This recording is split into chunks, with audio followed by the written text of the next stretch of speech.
Invasive species, invasive species, invasive species, invasive species. This species is creeping, this species is crawling, and this species is hairy. Ew, gross. It does tend to stress the trees out. It's kept falling on me, falling on my blanket, on my face. As unpleasant as they are to the eye, they're even worse on the trees, stripping most they infest bare of all foliage. Last year was the worst outbreak in the province's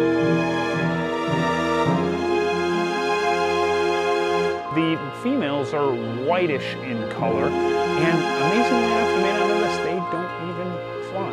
They just wait for someone to fly to them. And I think some pheromones are sent off, and that drives the men right to them.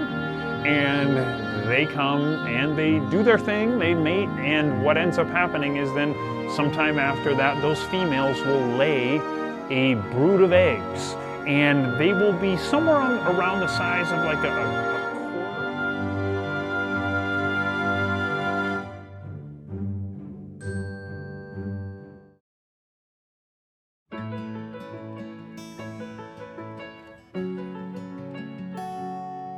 Lots of people ask me how I get my skin to look so dewy and young and wrinkle-free, and I simply reply that I'm just wearing sunscreen. I love to wear sunscreen because it protects my skin and it's easy. All I do is you just gotta smear it on. Honestly, just gotta go with big swipes around the face. Then I mixed it with moisturizer, and people are like, "Are you 19?" And I'm like, "No, I wish." Anyways, I have news for you, my dewy little toadstools. We have a new addition to our household. Me and my husband were walking in the forest, as you know that we do, and we came across the most beautiful moth, but we were sad. Because moths only live about 1 to 2 weeks, because they aren't born with mouth or stomach parts. So my husband took her into the shed and cut an opening in the mouth and stomach parts, and then transplanted the mouth and stomach parts from a butterfly. So now she can live with us forever.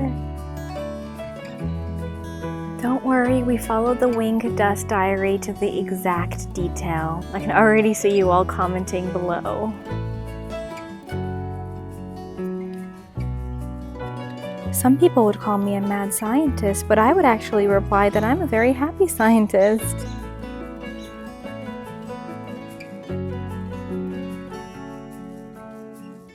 Anyways, we will be keeping you all updated with little posts and videos of our new member to our family.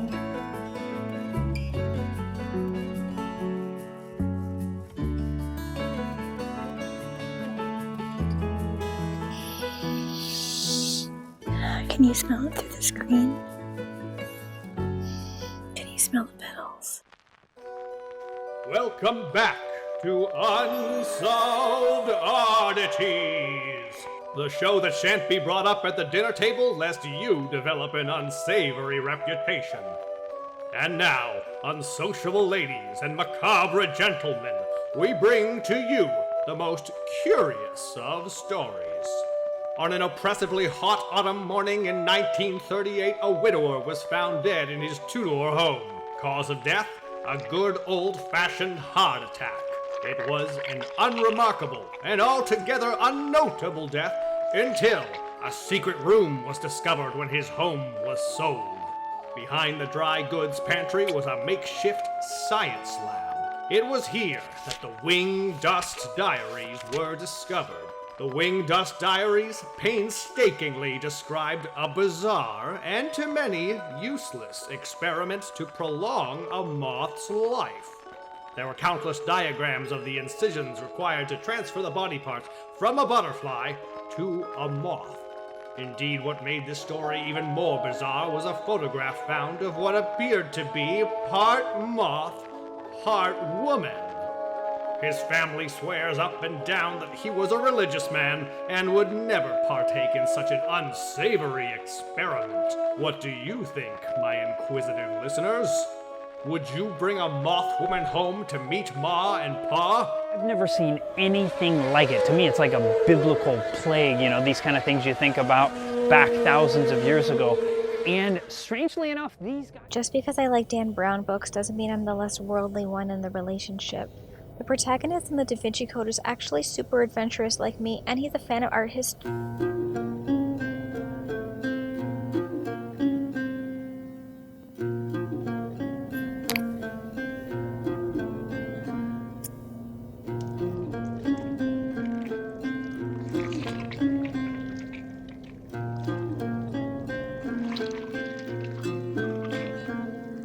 Shod Khazan Gulshane Oshenoyi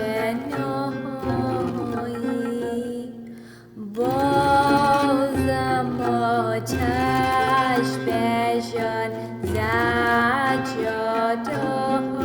Zajadoyi Omre Maneigon Teishor Bahareto Vastonadidam Just Barari Yoviva Foyi Botova Forkada Tobetanam Jonmud Eshkova Fodari Botoche Doratsud